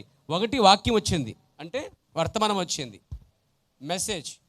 2 రూపాంతరపరచబడ్డారు. 3 వాగ్దాన కుమారుడు కలిగి ఉన్నారు. దేవునికి స్తోత్రం కలిగాక. మనకు కూడా వర్తమానం వచ్చింది, మనకు కూడా రూపాంతరం అవసరం. రూపాంతరపరచబడాలంటే ఖచ్చితంగా ఆ సహవాసం అవసరం. ఇక్కడ ఉంటే రూపాంతరపరచబడలేం. ఇక్కడ ఉంటే నీలోని వర్తమానాన్ని, ఇక్కడ ఉంటే నీలోని వర్తమానానికి సరైన ప్రొడక్షన్ ఉండదు. ఇక్కడుంటే నీలోని వర్తమానంలో ఎదగలేవు నువ్వు ఇక్కడుంటే. అందుకే నువ్వు బయటికి రావాలి. అంతేకాదు రూపాంతరపరచబడాలి. ఇక్కడుంటే నీ శరీరం మార్పు చెందదు ఇక్కడంత వరకు కూడా. దీని నుంచి బయటికి రావాలి. తర్వాత మూడోది, వాగ్దాన కుమారుడు రాడు. మన వాగ్దాన కుమారుడు ప్రభువైన యేసుక్రీస్తు అయి ఉన్నాడు. అంటే ఆయన ఎదుర్కోవాలంటే, ఆయన చూడాలంటే వీళ్ళకి మూడు అవసరం: వర్తమానము, రూపాంతరపరచబడటము, వాగ్దాన కుమారుని చూచుట. మనం కూడా వాగ్దాన పెండు కుమారుని చూడబోతున్నాం మనం. అయితే వర్తమానం విన్న తర్వాత ఈ కలగలుపులోంచి, ఈ గంధంలోంచి, సాంబార్ లాంటి భయంకర స్థితిలోంచి బయటకు వచ్చేయాలండి ముందు. అంటే వీళ్ళని ప్రేమించవచ్చు, చూడవచ్చు, తప్పలేదు. కానీ వీళ్ళతో ఎక్కువ టైం మాత్రం వీళ్ళు అవసరం ఉంటుంది మనిషికి, తప్పలేదు, నో ప్రాబ్లం. అలా అని చెప్పి అమ్మ నాన్న పక్కన చెప్పట్లే, నో ప్రాబ్లం, చూడొచ్చు. బట్ వీళ్ళతో సహవాసం ఉన్నప్పుడు అది ఎక్కడ జరిగిద్ది? ఆ ముక్కులు గమ్ములు తీసేసావు, ఇంట్లో టీవీ లేదు, ఎంత దారుణమా, ఎంత భయంకరమా అని రోజు చెప్తూ ఉంటారు. అస్సలు నీకు సూట్ అవ్వలేదు. చక్క మలుపులు పెట్టుకో, లేతే ఒక రింగి పెట్టుకో, లేతే ఒక తాడు వేసుకో. ఇలా మన దాంట్లో బోలు మంది ఉన్నారు. అమ్మాయిలు పెళ్లి చేసుకోవచ్చు కదా, ఎందుకు బయటకి ఎందుకు విశ్వాసిస్తావంట, అవసరమే ఉంది, పెళ్ళే కదా ఏదైతే. ఇలాంటి చాలా బోధలు జరుగుతాయి అన్నమాట. ఆ బోధల మధ్య విని విని ఏమవుద్దంటే మెసేజ్ మెల్లిగా ఒలిచేస్తుంది. గొంగలు పురుగు పట్టినట్టుగా, ఏమండి, చీడ పురుగు పట్టినట్టుగా, మిడతలు తినేసినట్టుగా మొత్తం వర్తమానం అంతా నీలోదంతా పోద్దండి. ఖాళీ వర్తమానం లేకపోతే ఏం చేస్తావు? సున్నా. అప్పుడు నీకు లోకానికి సంఘానికి ఏ తేడా తెలియదండి. సంఘ యొక్క క్రమానికి లోకం యొక్క కార్యక్రమాలకి ఏ తేడా లేదు. ఇందులో ఉంటావు, అందులో ఉంటావు, అందులో ఉంటావు, ఇందులో ఉంటావు, అన్నిట్లో ఉంటావు. కారణం ఏంటంటే ఇదిగో నీలో లేదు. దీనికి కారణం ఏంటి తెలుసా? అబ్రహాం వేరయ్యాడు, వేరు కాకపోతే ప్రమాదం అండి. తర్వాత రూపాంతరపరచబడతాం. మెసేజ్లో ఉంటే రూపాంతరపరచబడతాం. రూపాంతరపరచబడితే వాగ్దాన కుమారుని కలుసుకుంటాం యేసుక్రీస్తుని. ఇప్పుడు అబ్రహాము శారాలు ఇద్దరికి వర్తమానం వచ్చిందండి. ఆమేన్. శారాను తీసుకుందాం సంఘముగా. వర్తమానం వచ్చింది, ఆమె అంగీకరించింది, ఆమె నమ్మింది కాబట్టి చక్కగా బూట్లు కుట్టుకుంటుందంట అండి. ఆమె నమ్మింది కాబట్టి షాప్కి వెళ్ళి ఒక జీన్స్ ప్యాంటు, ఒక టీ షర్టు కొంటుందంట. అప్పుడు వచ్చారంట, ఆ మగోడేని గ్యారెంటీ ఏంటి? ఇదిగో పింక్ కలర్ ఉంది కదా, బేబీ పింక్ కలర్, ఆడపిల్లకి ఇష్టం, కొను అని అన్నారట. లేదు పింక్ కలర్ కాదు, అబ్బాయి డ్రెస్సే కావాలి అని కాన్ఫిడెన్స్ చెప్పిందంట. ఎందుకంటే ఆమెలో వర్తమానం ఉంది, నమ్మింది, విశ్వసించింది. దేవునికి స్తోత్రం కలుగాక. ఒకరోజు అబ్రహాం చెప్పింది, నాకు ఋతుచక్రం మళ్ళా ప్రారంభించబడిందని చెప్పింది. నేను నిజంగా ఈరోజు ఆ కార్యక్రమంలో ఉన్నాను చెప్పి తను అర్థం చేసుకోగలిగింది. దేవునికి స్తోత్రం కలుగాక. అంటే ఆమె వర్తమానం నమ్మింది, నిలబడింది, పోరాడింది. ఆమేన్. వర్తమానం నమ్మినప్పుడు పిచ్చోళం. మన లోకానికి మనం పిచ్చోళం అండి. కుటుంబాలకి పిచ్చోళమే, స్నేహితులకి పిచ్చోళమే. ఇదేంటరా బాబు, ఈ రోజుల్లో ఎంత భయంకర భక్తి ఏంటండి, అసలే ఎంత దారుణమా అని ఏమంటారు ప్రజలు? పిచ్చాడు ఎక్కడున్నారు అసలే. జాకెట్ ఇక్కడ కుట్టుకుంటే ఏమంటారు? నేను పాతకాలం మనిషి నువ్వు, పూర్వకాలం మనిషి నువ్వు. లెట్టేసి తెలుసా 2000 ఫ్యాషన్, ఇదిగో ఫ్యాషన్, ఇది ఇక్కడ దాకా వేసుకుంటారండి. ఎక్కడ దాకా? ఆడోళ్ళు, నేను చెప్పేది ఎక్కడ దాకా? ఇక్కడ దాకా. సంకేతితే దరిద్రం, సిగ్గుమాలి పనులన్నీ కూడా. ఏమండి, ఎవరి పని చేసేది? ఎవరు నడుపుతున్నారు తెలుసా? వర్తమానం లేకపోతే ఆటోమేటిక్గా అన్ని లోకమంతా వచ్చేస్తుందండి. వర్తమానం ఏం చేస్తుంది? సరి చేస్తుంది, గద్దిస్తుంది. ఎలా డ్రెస్ వేసుకోవాలో, ఎలా ఉండాలో, ఎవరితో సహాయం చేయాలో, ఎవరి దగ్గరికి వెళ్ళకూడదో, ఏం చేయాలో నీకు నీతి నేర్పించేదే దేవుని వాక్యమే అండి. ఆ నీతి వాక్యం తోసేసావా, ఇక నీతి నీలో ప్రవేశించే అవకాశం అయితే ఉండదు. లోకమంతా దూరిపోద్ది నీకు. కాబట్టి వర్తమానం ఉంది కాబట్టే నిందలు, అవమానాలు, కష్టాలు, శోధనలు ఉన్నాయండి వీళ్ళకి. వాళ్ళు వర్తమానం ఉన్నారు కాబట్టి అభిమేలకు చేత శోధించబడుతున్నారు అక్కడ. వర్తమానం కాబట్టి చుట్టూ బంధువులు వచ్చి పిల్లకి పుట్టలేదా, ఇదంతా అబద్ధం, నీకు మెదడు కథ ఉడిపోయింది, నీకు స్క్రూ లూజ్ అయిపోయింది, నిందలు వచ్చాయి, అయినా వారు నిలబడ్డారండి. అపహాసం జరిగింది. షాపింగ్కి వెళ్ళినప్పుడు అపహాసం, నడుస్తుంటే అపహాసం, ఏమండి ఎవరికైనా చెప్తుంటే సాక్ష్యం అపహాసం చేయటం, హాస్పిటల్కి వెళ్తుంటే ట్రీట్మెంట్ కోసం ఊరికే ఇప్పుడు పెళ్ళంటే. ఇక మన ప్రవర్తన అంటే ఫోన్ చేశాడంటే అబ్రహం గారు, ఫోన్ ఎత్తారంటే అవతల బుక్ చేసుకుంటున్నారు. మా ఆవిడకి ఒక బెడ్ కావాలంటే మాకు అబ్బాయి పడిపోతున్నాడంటే, సరే మీ పేరేంటి? మా పేరు అబ్రహాం. మీ భార్య పేరేంటి? షారా. ఓకే గది నెంబర్ 1 నెంబర్ 2 ఏసీ రూమ్ కట్టుకుని డబ్బులు ఉంటాయి, ఒక 5 కట్ట కదా, 10 ఏళ్ళు కట్టేస్తాం పర్లేదండి. సరే వయసు చెప్పండి. 100. నాకు 100. మీ వయసు అండి? అవునండి నా వయసు 100 అండి. ఏమండి మీ వయసు అండి? నా వయసు అండి 100 అండి. సరే మీ ఆవిడ వయసు 90, 10 సంవత్సరాలు గ్యాప్ కదా, 90 సంవత్సరాలు. ఏంటి మీ ఆవిడ 90 సంవత్సరాలా? Sorry wrong number. మళ్ళీ చేసాడంట. మీరు ఇక్కడ చేయకూడదని, ఇది హాస్పిటల్ అండి, పిచ్చి ఆసుపత్రి చేయాలండి అంటారు. ఎక్కడ చేయమన్నారు? పిచ్చి ఆసుపత్రి చేయమన్నారు. వర్తమానంలో కట్టకుంటే అలాంటి బహుమతులు, బ్రదర్ చెప్పినట్టు వాస్తవం అండి, అలాంటి బహుమతులు వస్తాయి. అయ్యి మనకు నిందలు కాదు, లోకానికి నిందలు, మనకైతే బహుమతులే అండి. ఎవరికైనా బహుమతులు కావాలా? బహుమతులు వద్దా? నాకు చాలా బహుమతులు వచ్చేసారండి. వాళ్ళు ఇచ్చిన వారందరికీ దేవుడు దీవించును కాక వారిని నాకు ఇంకా ఇచ్చేసేయండి. దేవుడికి స్తోత్రం కలిగాక, దేవుడికి మహిమ కలిగాక. వర్తమానంలో ఉన్నప్పుడు పిచ్చవాళ్ళు, ఈ లోకం యొక్క నాగరికత అంటే లేటెస్ట్ సివిలైజేషన్ తెలియదు వీళ్ళకి అనుకుంటారు. నీకు అసలు నాలెడ్జ్ లేదు, జీకే లేదు, జనరల్ లేదు, నీకు అసలు ఏమీ తెలియదు. నువ్వు ఎక్కడో అడవుల్లో ఉండాలి. నువ్వు ఇక్కడ ఈరోజు భక్తి కాదు ఇది. అసలే చూడు, లోకమంతా మారిపోయింది. చూడు, నువ్వు ఇంకెక్కడ ఉన్నావు? ఇక్కడ దాకా వేసుకుంటాం బట్టలు, ఉడుకొచ్చేయట్లేదా? సిచి ఎంత ఫ్యాషను, అంత ఫ్యాషన్గా కుట్టించుకున్నాను అనమాట అండి.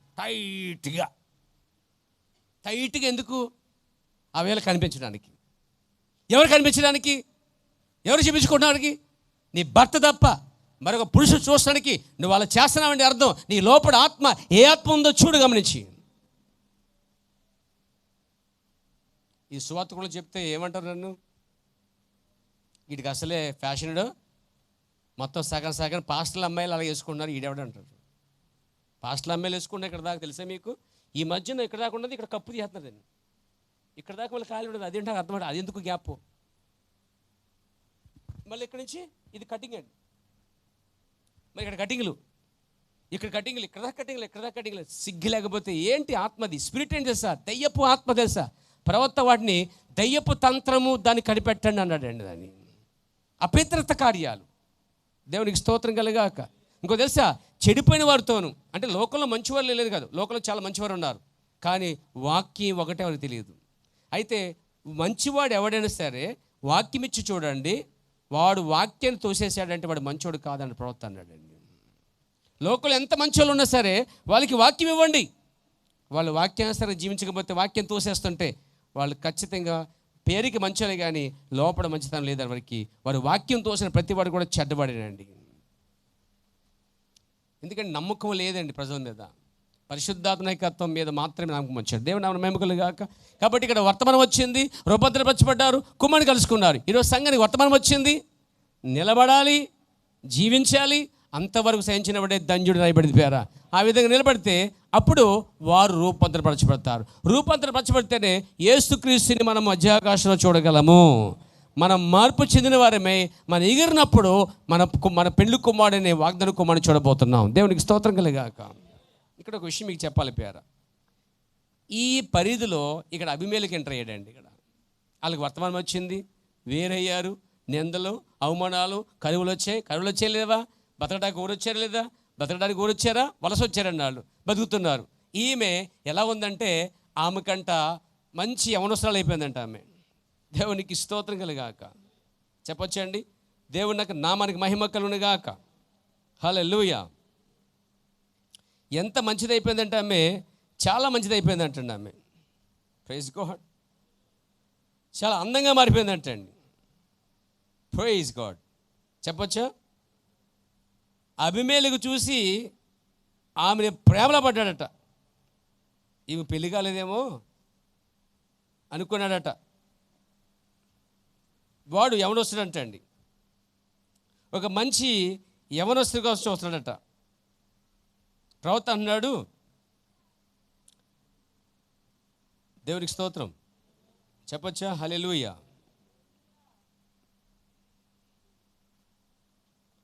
గెరార్లో కాపురం ఉండకు వెళ్ళాడటండి. వెళ్ళినప్పుడు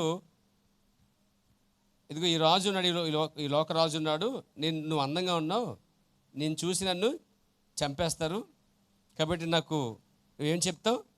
చెల్లివని చెప్పు, నేను చెల్లని చెప్తాను, నువ్వేమో అన్నయ్యని చెప్పు అని చెప్పేసి చెప్పుకున్నారు. అయిపోయింది. అందరూ అడుగుతుంటే ఎవరమ్మంటే ఇది మా అన్నయ్య అంటుంది. ఆయన అడిగితే మా చెల్లి అంటున్నాడు. ఇదేదో బాగుంది చెక్కాను, ఆ చెల్లి అంటే బాగుందని చెప్పేసి కౌరు వెళ్ళిపోయింది. ఎవరికి? రాజుగారికి. రాజుగారు ఎప్పటి నుంచో చూస్తున్నాడు, ఎవరు వస్తున్నాడు మంచి అమ్మాయిని చేసుకుందామని. వాడు చూడండి, ఫిలిస్తీన్లో అంటే వాడున్న గెరార్లోనే అలాంటి అమ్మాయి లేదు చెప్పాలంటే. షీఈస్ బ్యూటిఫుల్ గర్ల్ అని చెప్పచ్చా? 90 ఏళ్ళ గర్ల్. దేవునికి స్తోత్రం కలగా. అసలు గెరార్లోనే అలాంటి అందమైన అమ్మాయిలు లేరు. దేవుడు రూపాంతరపరిస్తే అంతంగా మారిపోతామండి. ఇప్పుడు కాదు, ఇప్పుడు మారకండి, అప్పుడు మారుదాం, పర్లేదు, మారుస్తాడు దేవుడు కూడా. దేవునికి స్తోత్రం కలిగాక. ఇప్పుడు ఇది ఆకర్షమైంది, ఎవరినో ఆకర్షించడానికి అందం ఇది, కానీ అది యేసుక్రీస్తుని ఆకర్షించడానికి అందమైనది. దేవునికి స్తోత్రం కలిగాక. కాబట్టి ఆయన అన్నాడు, ఎవరో వచ్చారు, అయ్యా మన ఊరిలో ఒక అద్భుతమైన అమ్మాయి దొరికింది, అమ్మాయికి అన్న ఉన్నాడు, పెళ్లి కాలేదు, అమ్మాయికి చక్కగా మీకు సరిపోద్ది, ఇంచుమించుగా ఒక 20 సంవత్సరాలు ఉంటాయి అమ్మాయికి. తీసుకొచ్చాడు అన్నాడండి. తీసుకొచ్చేసారు. ఆయన రెడీ అవుతున్నాడు. దేవునికి స్తోత్రం కలిగాక. దేవుడు ఆయనతో చెప్తున్నాడు, ఇదిగో నువ్వు చేర్చుకున్న ఆమె ఒకనికి భార్య అని చెప్పాడు దేవుడు. ఒకనికి భార్య, ముట్టావా చచ్చిపోతావు, తిరిగి అతనికి నువ్వు అప్పగించే. అతడు ప్రవక్త, నీ కోసం ప్రార్థన చేస్తాడు. ఎంత విధేయుడిగా ఉన్నాడు అతడు చూడండి.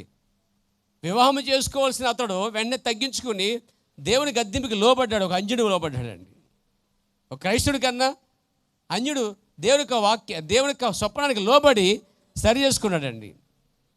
అంటే అన్యుడి చేతుల్లో కూడా పడకుండా. తెలిసే మీకు ప్రవక్త అన్నాడు, ఆమె గర్భములో వాగ్దాన కుమారుడు పడాలి, అబ్రహాముకి సంతానమే పడాలి, అబ్రహాము సీడే పడాలి తప్ప అన్యుడి సీడు పడకుండా దేవుడు కాపాడాడు. తెలిసి ఎందుకంటే శారా ఎన్నికలో ఉంది, శారా వాక్యం లోబడింది. శారా తన భర్తని యజమాని పిలిచింది, లోబడింది, స్వపురుషులకు లోబడింది. మనం చదువుకున్నాం, స్వపురుషులకు లోబడిన తత్వము ఆమె దగ్గర ఉందండి. అబ్రహాముకి, తన సొంత పురుషుడికి, అబ్రహాం భార్య అబ్రహాం అయితే యజమానికి పూర్తిగా లోబడి ఉందండి. యజమానిని పిలిచిందండి. అంటే తర్వాత మీరును అలా జీవిస్తే స్త్రీలారా మీరు శారా కుమార్తె అనబడతారు అని చెప్పబడిందండి. దేవుని నమ్మకం మహిమ కలిగాక, దేవునికి స్తుతి కలిగాక. ఆమె లోబడింది, జీవించింది, విధేయత ఉన్నది, ప్రభువుని మహిమ కలిగాక. ఆమె నిలబడింది, అక్కడ కూడా రాజు దగ్గర తీసుకెళ్ళబడి కూడా నిలబడి ఉంది. ఆమె ధైర్యంగా నిలబడి ఉన్నది. దేవుడు ఆమె శరీరాన్ని సాతాను అప్పతరపరచుకున్న దేవుడు ఆమె శరీరాన్ని కాపాడుకొచ్చాడండి. అంటే దాని అర్థం ఏంటంటే దేవుని వాగ్దానము అబ్రహాముకు అబ్రహాం యొక్క సంతానము, అబ్రహాం యొక్క సీడు ఆమె ద్వారా సంతానం రావాలి. అంటే ఆమె గర్భము అబ్రహాము వంశవృక్షం తీసుకురావాలి, ఆమె మేలు యొక్క వంశవృక్షం కాదు. దేవునికి స్తోత్రం కలిగాక. కాబట్టి దేవుడు పిలిచిన సంఘాన్ని వర్తమానంతో పిలుస్తున్నాడు. రూపాంతరపరచడానికి నిలబడి ఉన్నాం. కరెక్ట్గా నిలబడితే రూపాంతరపరచబడతాం. ఆ తర్వాత వాగ్దాన కుమారుని కలుసుకుంటాం. ఈలోపు అభిమేయులు లాంటి వాళ్ళు చాలామంది సంఘాన్ని అప్పతరపరుస్తూ చూడతారు, ఎత్తుకుపడవ చూస్తారు, తీసుకుపడవ చూస్తూ ఉంటారు. నేనేమంటే అభిమేలుగుతో మాట్లాడే దేవుడు అభిమేలుకు చాలా మంచి వ్యక్తి పంపించేసేయడానికి. కానీ ఈరోజు చాలామంది అభిమేలుకు లాంటి క్రూరమైన రాజులు ఉంటారండి. వాళ్ళు విశ్వాసం దొంగిలించి ఇక తిరిగి పంపించరు. అదే మన దగ్గర రమ్మనండి వేరే విశ్వాసాలని, వేరే పాస్టర్ గొడవ పెట్టుకును, ఏమండి ఎక్కడో గొడవ పెట్టుకుని వచ్చే కూడా చర్చికి రాకూడదు, అలాగా సమాధానంగా రావాలి. ఆ అవతల పాస్టర్ గారు ఫోన్ చేసి, ఇదిగో నా విశ్వాసంలో మీ ఊరు వస్తున్నారండి, వారిని నా వలే చేర్చుకోండి అని పౌలు చెప్పినట్టుగా చెప్పాలి. ఫెలోమోన్ చేర్చుకున్నట్లుగా వేరే సంఘాపరి చేర్చుకోవాలి. That is the doctrine, Bible యొక్క సిద్ధాంతం అది. కానీ ఈరోజు ఈరోజు పాస్టర్ని పిలిస్తే వాక్యం చెప్తారు, సంఘాల్లో పాస్టర్లో విశ్వాసం నెంబర్ తీసుకుంటారు, బయటికి వెళ్ళి ఫోన్ చేసి ఎలా ఉన్నారు, బాగున్నారా, నేను చెప్పిన వాక్యం నచ్చిందా, అవునవును మీకు చాలా నచ్చింది, బాగా చెప్పారు అంటారు. మీ పాస్టర్ బాగా చెప్పారా, అవును మా పాస్టర్ బాగా చెప్పారండి, అయితే వచ్చేసి ఈడొక అభిమేలకండి. దేవుడు వాక్యముతో గద్దిస్తున్నప్పుడు ఒక అన్యుడే లోబడ్డాడంటే ఎంత విధేయత చూపించే చూడండి పేరా. ఇలాంటి సంఘాలని కాపరాలని పూడ్చేవాళ్ళు చెడిపోయేవాళ్ళు చాలామంది ఉంటారండి. కానీ వాళ్ళందరికన్నా బెటర్ అభిమేలకే అండి. దేవునికి భయపడి వెంటనే తన భార్య తిరిగి అప్పగించేసాడు పేర. దేవునికి స్తోత్రం కలుగాక. కాబట్టి నా ప్రియమైన ప్రవక్త అన్నాడు ఒక చోట, ఇతర దేశముల కంటే అమెరికా దేశంలో ఉన్న విడాకుల న్యాయస్థానంలో అనేక విడాకులు మన స్త్రీలు తీసుకొనిచున్నారు. అమెరికా దేశం చెప్తున్నప్పుడు మన దేశంలో నీతితో కూడిన నడత చాలా తక్కువ స్థాయిలో ఉన్నది. అమెరికా దేశంలో నీతితో కూడిన నడత చాలా తక్కువ ఉందంటే అర్థం ఏంటి, ఎక్కువ మంది తన భర్తలు విడాకులు ఇచ్చేసి వాళ్ళు వేరే పురుషులు చేసుకుపోతున్నారండి. అప్పుడంటే ఆయన విడాకులు ప్రించి లేక ఇటలీ దేశం కన్నాను, అక్కడ వ్యభిచారము వీధుల్లో జరుగును, వారు వ్యభిచారులే. అయితే మన వివాహమైన స్త్రీలు ఇతర పురుషులతో జీవించడానికి ప్రయత్నిస్తున్నారు. అనేక వివాహమైన అనేక మంది పురుషులు ఇతర స్త్రీలతో జీవించడానికి ప్రయత్నిస్తున్నారు. ఈ రెండు మాటలు చూడండి, ముగిస్తాను పేర. అంటే అమెరికా దేశంలో స్త్రీలు భర్తలు ఉండి కూడా వేరే భర్తలను ఆశిస్తున్నారండి వాళ్ళు. నేనేమంటానంటే ఇక్కడ ప్రవక్త, వివాహమైన స్త్రీలు ఇతర పురుషులతో జీవించడానికి ప్రయత్నిస్తున్నారట. ప్రవక్త కాలంలోనే ఇలాంటి పరిస్థితి ఉందంటే ఇంకా ప్రవక్త చూడంటాడు, వారు క్లబ్కి వెళ్తారట, టోపీలు కిందకి వేస్తారట అండి, వారు కాలు తాళాలంట అండి ఆ ట్రెగ్గర్ మీద వేస్తారట, దాన్ని తిరుగుతుందట అండి. ఆ టోపీ మరి ఆ తాళం ఎవరికి ఎంత వస్తుందో ఆ కారు తీసుకున్నట్ట ఆ కారు గల భార్య తీసుకుపోతాడండి. ఎంత దారిగా ఉందండి, దరిద్ర బతికింది. అమెరికాలో ప్రవక్త కాలంలో ఇలా ఉంది. కల్చర్ అక్కడే ఉందనుకోకండి, ఆ కల్చర్ దయపు కల్చర్ ఇక్కడ దాకా కూడా వచ్చేస్తున్నది, వచ్చింది కూడా. వింటున్నారండి? వివాహమైన స్త్రీ ఇతర పురుషులతో జీవించడం ప్రయత్నిస్తుంది అంటే అది అర్థం ఆమెలో దెయ్యపు ఆత్మ ఉంది కాబట్టి అలా ప్రవర్తిస్తుంది. ఒకసారి వివాహమైన తర్వాత ఒక స్త్రీ తన పురుషునితోనే ఉండాలి, ఒక పురుషుడు తన స్త్రీతోనే ఉండాలి. వేరే స్త్రీతో ఏ విధంగా కూడా వారు వేరే స్త్రీని ముట్టకూడదు అసలు. వాళ్ళు వింటున్నారా? అనేక వివాహమైన అనేక మంది పురుషులు ఇతర స్త్రీలతో జీవించడం ప్రయత్నిస్తున్నారు. బహుభార్యత్వము గల దేశాలలో అది 1000 రెట్లు వేలుగా ఉంది, భయంకరంగా ఉంది. ప్రవక్త అన్నాడు బహుభార్యత్వము తప్పు అన్నాడండి. యుగాండా అనే ప్రాంతం ఉంది, మీరు కొట్టి చూడరు కావాలంటే యూట్యూబ్లు గట్ట. యుగాండా, సౌత్ ఆఫ్రికా, కొన్ని జింబాబ్వే కొన్ని ప్రాంతాలు ఉన్నాయన్నమాట. దాన్ని ఏమంటారు, సౌత్ సైడ్ దాన్ని ఏమంటారు అంటే ఇప్పుడు ప్రత్యక్ష దేశాలు అంటారు దాన్ని. అంటే ఆ దేశాల్లో యుగాండా అనే ఒక దేశం ఉంది. ఆ యుగాండా అనే ప్రాంతంలో మెసేజ్ చర్చులు చాలా ఉన్నాయట. ఈ మెసేజ్ చర్చిలు ఉన్న వాళ్ళు అంటే అండి బహుభార్యత్వాన్ని కూడా నమ్ముతున్నారట వాళ్ళు. మీకు అర్థమైంది చెప్పింది అంటే ఆ సంఘాల్లో పురుషులకి 2 3 భార్యలు ఉన్నారంటండి. నేను అనుకున్నాను ఇది ఎలా సాధ్యం అబ్బా, ప్రవక్త ఎక్కడ చెప్పాడబ్బా, వెతికితే వర్తమానంలో దొరికింది నాకు. వింటున్నారా? దేవునికి స్తోత్రం కలిగాక. దేవుని ప్రవక్త అన్నాడు బహుభార్యత్వం తప్పు. మనకు తెలియను మనం ఎంత నీచ స్థాయికి దిగజరిగినామంటే దాని గురించి చెప్పబడిన ఒక పేపర్ యొక్క ముక్క అనే అర్థం కలదు. దాంట్లో ఇట్లా చెప్పబడి ఉన్నది, పోయిన యుద్ధములో మన అమెరికా యవనస్తులు దూర ప్రదేశంలో పోయినప్పుడు 170% ఇప్పుడు ఒక యుద్ధమునకు వెళ్ళినప్పుడు 170% యుద్ధానికి వెళ్ళిన తర్వాత దూరదేశం వెళ్ళిపోయిన పురుషుల యొక్క భార్యలు, వారిలో ప్రతి ఒక్క నలుగురిలో 3 భార్యలు వారి యుద్ధము నుండి తిరిగి వచ్చే లోపు విడాకులు ఇచ్చేసి వారట వేరే వ్యక్తులతో వెళ్ళిపోయారంటండి. అంటే వాళ్ళు తిరిగి యుద్ధం నుంచి తిరిగి వచ్చేదాకా కూడా ఆగలేకపోయారండి వీళ్ళు. అలాంటి ఆత్మ ప్రవక్త దినాల్లో అమెరికా దేశంలో ఉన్నప్పుడు ప్రవక్త అంటాడు, అమెరికా దేశాన్ని ఉద్దేశించామంటే ఇలా నీతితో కూడిన నడత చాలా తక్కువ స్థాయిలో ఉన్నది. మన దేశంలో నీతితో కూడిన నడత చాలా తక్కువ స్థాయిలో. తన దేశం కోసమే మాట్లాడుతున్నాడు కదా అని మీరు కొట్టుపడేయకండి. ఈ వర్తమానం ప్రపంచమంతా తీస్తుంది. ఈరోజు పురుషుని భార్య, ఒక పురుషుని కలిగిన భార్య ఇంకొక పురుషునితో ప్రయత్నిస్తుందంటే, ప్రయత్నిస్తుందంటే ఎలాంటి ఆత్మ నడిపిస్తుందో ఆమెని గమనించండి.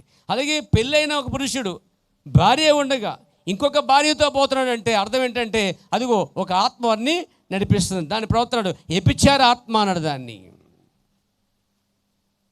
దేవునికి స్తోత్రం. ఒకసారి అంటాడు ఆయన, నేను మిమ్మల్ని ప్రేమించుచున్నాను, ఆ కారణం చేత నేను మిమ్మల్ని తిట్టి ఉన్నాను.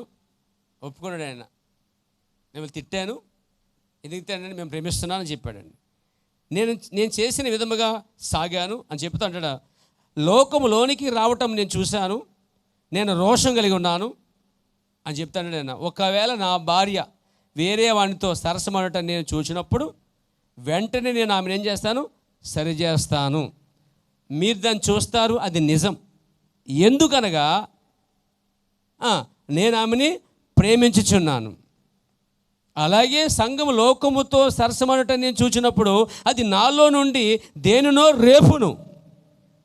నేను నిశ్శబ్దంగా కూర్చోలేను. ఎంత మంచి సేవకుడు అండి అతడు. సత్యాన్ని బోధించేటువంటి సేవకుడు, సత్యాన్ని బోధించేటువంటి ప్రవర్తన దేవుడు మనకి ఇచ్చినందుకు దేవుడికి మహిమ కలుగును గాక. నేను నిశ్శబ్దంగా కూర్చోలేను. నేను ఏదో ఒకటి చెప్పవలసి ఉన్నది. మీరు నన్ను ఏ విధంగా అనుకోనండి, నేను దాన్ని లెక్క చేయను. నేను సంఘమును నందు రోషం కలిగి ఉన్నాను. అది లోకముతో సంబంధం కలిగి ఉంటే నేను చూచినప్పుడు ఊరుకోలేను అంటాడైనా. నా భార్య ఎవరితో సరసమాట చూచితే ఎన్నే గద్దిస్తాను. ఆమె వెనకపోతే ఇలా అంటాడు, దేవా నా భార్యను ఎన్నడూ లోకముతో సాంగత్యము కలిగి ఉండకున్నట్లు ఆమెను ఆపుము అని ప్రార్థన చేశాడండి. ఎంత మంచి ప్రార్థన అండి అది. పురుషులు ఎన్నట్టుగా కొన్ని సందర్భాల్లో స్త్రీలు వినరు. నాకు క్షమించండి సిస్టర్స్, మీరేమనుకోకండి. ఎందుకంటే గారం ఎక్కువ. తండ్రి తరతో లేక తల్లి తరవతో భర్తే కాబట్టి గారం ఎక్కువ. గారం ఉంటే మంచిదే, మరీ నెత్తి మీద ఎక్కడం ప్రమాదకరం. గారం పెట్టడం మంచిదే, మరీ ఎక్కించుకునే పైకి మాత్రం ఇంకా దిగరు. గారమే సగం నాశనం చేస్తుందండి. అడ్వాన్స్ తీసుకుని తప్పు చేసే అవకాశాలు ఉన్నాయి కొంతమందికి.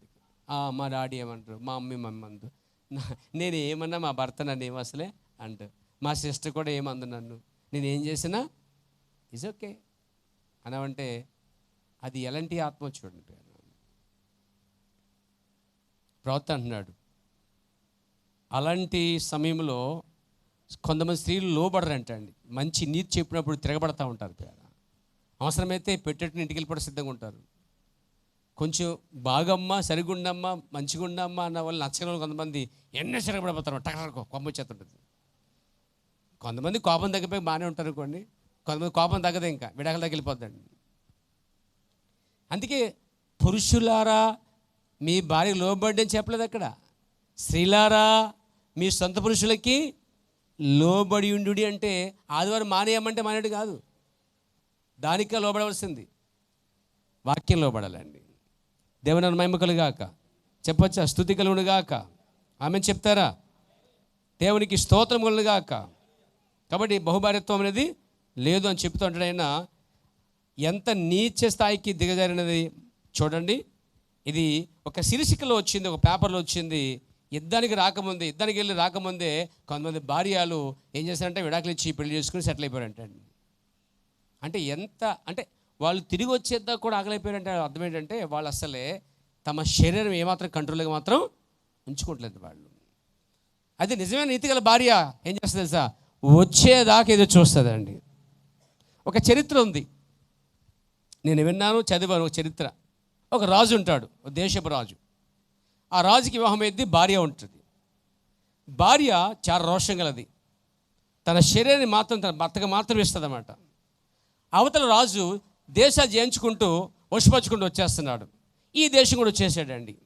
ఈ దేశం వచ్చేసరికి అవతల రాజు ఈ రాణి యొక్క రాజుని చంపేశాడు. సాధారణంగా రాణి యొక్క రాజు చంపేస్తే రాణి తీసుకెళ్ళిపోతూ ఉంటారు రాజులు. చాలామంది రాణులు వశపరచబడతారు. చాలామంది రాణులు అతనికి అంకితం అయిపోతారు. శరీరీతిగా వారు తమ శరీరత్వ శీలాన్ని కోల్పోతారు.